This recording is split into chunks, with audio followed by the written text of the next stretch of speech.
नमस्कार दोस्तों। GK Arjun sir YouTube channel पे आपका एक बार फिर स्वागत है। जीआईसी प्रवक्ता हिंदी 2017 का हल प्रश्न पत्र लेकर। तो चलिए वीडियो प्रारंभ करते हैं। वीडियो प्रारंभ करने से पहले आपसे एक छोटी सी रिक्वेस्ट है, अभी तक आप हमारे चैनल पर नए हैं तो प्लीज़ इस चैनल को सब्सक्राइब करें।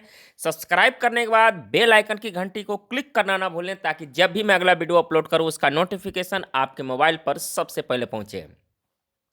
तो चलिए वीडियो प्रारंभ करते हैं।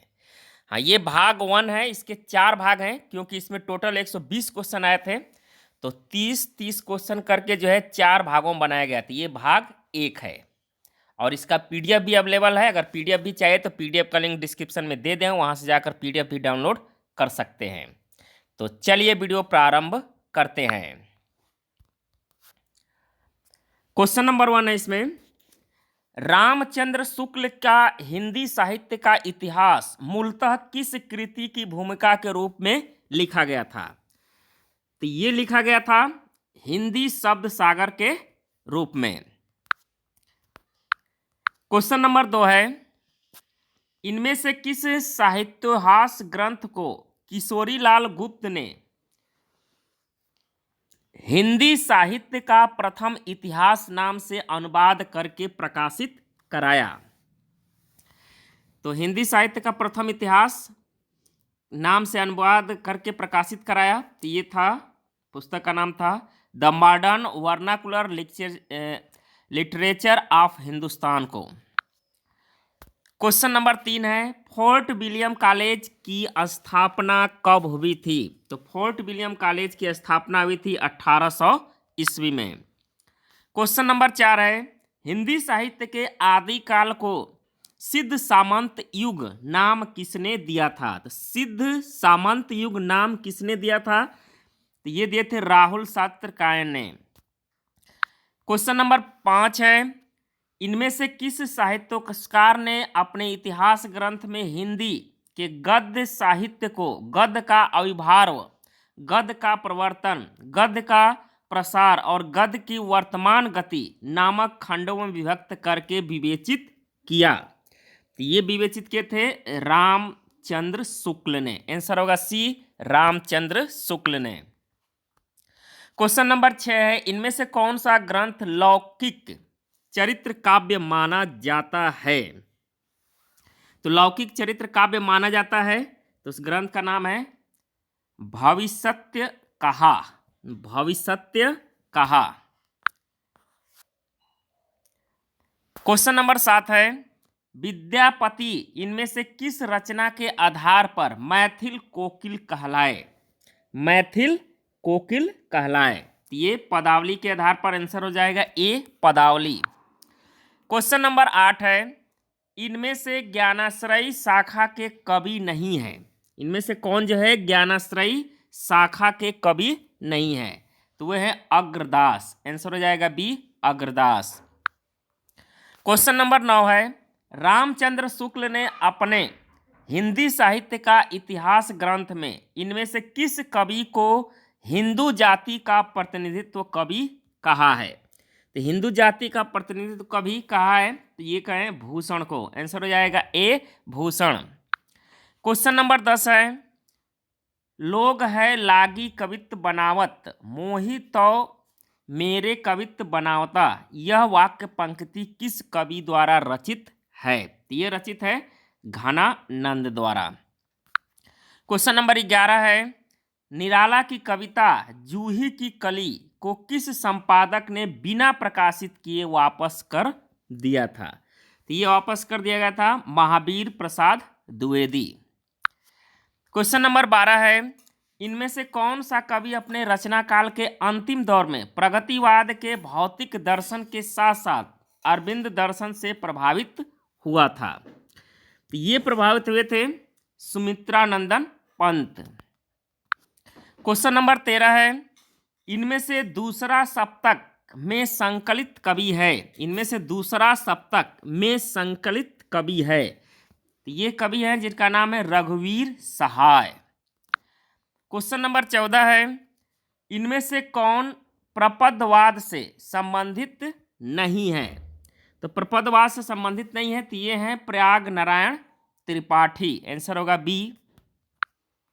क्वेश्चन नंबर 15 है, आचार्य रामचंद्र शुक्ल के निबंध संग्रह चिंतामणि के अब तक कितने भाग प्रकाशित हुए हैं? तो अब तक कितने भाग प्रकाशित हुए? अब तक जो है 4 भाग इनके प्रकाशित हुए हैं। क्वेश्चन नंबर 16 है, नाखून क्यों बढ़ते हैं? यह किस विधा की रचना है? नाखून क्यों बढ़ते हैं, ये किस विधा की रचना है? तो ये है निबंध की। आंसर हो जाएगा बी, निबंध। क्वेश्चन नंबर 17 है, सुमेलित करने के लिए एक तरफ निबंध संग्रह का नाम है, एक तरफ लेखक का नाम है। तो चलिए इसको सुमेलित करते हैं। मैंने सिल पहुंचाई, तो ये है विद्यानिवास मिश्र का। सुनो भाई साधो, ये है हरिशंकर परसाई की। शिखरों के सेतु, ये सी प्रसाद सिंह की। रस आखेटक, ये है कुबेरनाथ राय का। इस प्रकार ये सुमेलित है, तो इसका आंसर हो जाएगा बी। क्वेश्चन नंबर 18 है, वंदे वाणी विनायको, इनमें से किसका निबंध संग्रह है? तो ये निबंध संग्रह है राम वृक्ष बेनीपुरी की। क्वेश्चन नंबर 19 है, मजदूरी और प्रेम शीर्षक निबंध के लेखक की रचना है। मजदूरी और प्रेम शीर्षक निबंध के लेखक की रचना है। तो ये रचना है आचरण की सभ्यता की। आंसर हो जाएगा बी, आचरण की सभ्यता।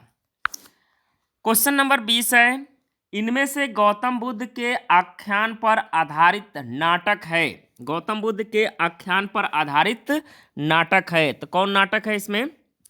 यह है लहरों के राज हंस। आंसर होगा डी, लहरों के राज हंस।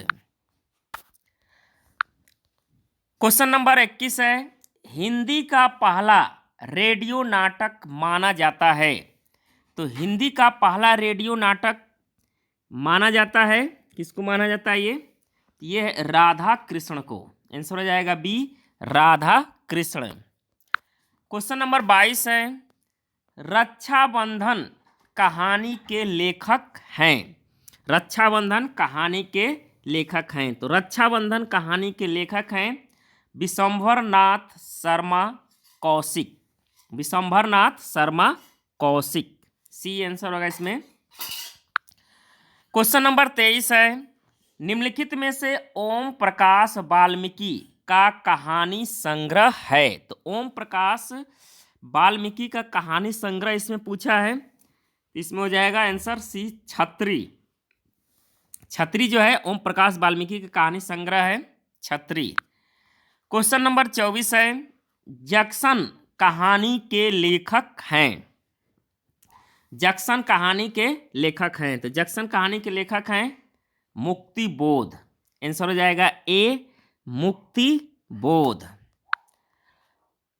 क्वेश्चन नंबर 25 है, 30, 40, 50 उपन्यास के लेखक हैं। 30, 40, 50 उपन्यास के लेखक हैं प्रभाकर माचवे। आंसर होगा D, Prabhakar Machwe. Question number 26 है, आधा गांव इनमें से किस विधा की रचना है?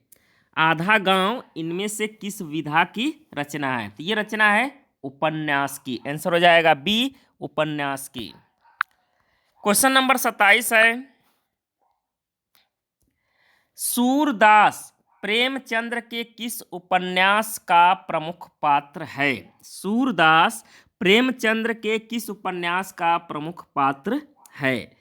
तो उपन्यास है रंगभूमि। आंसर हो जाएगा डी, रंगभूमि। क्वेश्चन नंबर 28 है, आचार्य हजारी प्रसाद द्विवेदी किस धारा के उपन्यासकार हैं?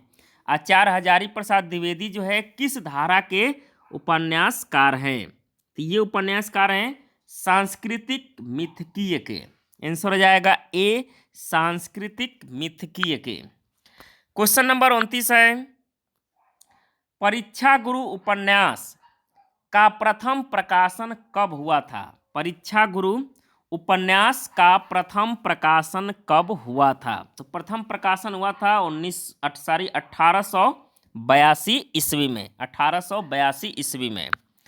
क्वेश्चन नंबर 30 है और अंतिम क्वेश्चन है आज के लिए। प्रेमचंद्र की जीवनी कलम का मजदूर के रचनाकार हैं। प्रेमचंद्र की जीवनी कलम का मजदूर की रचनाकार हैं। किसके रचनाकार हैं? मदन गोपाल। आंसर बी होगा मदन गोपाल। तो ये थे क्वेश्चन आज के लिए। इसके बाद इसका अगला भाग भी जल्द ही अपलोड होगा। तो ये वीडियो कैसा लगा? वीडियो पसंद आया तो इसको लाइक करें, अपने दोस्तों के यहाँ अधिक से अधिक शेयर करें। धन्यवाद दोस्तों। जय हिंद, वंदे मातरम।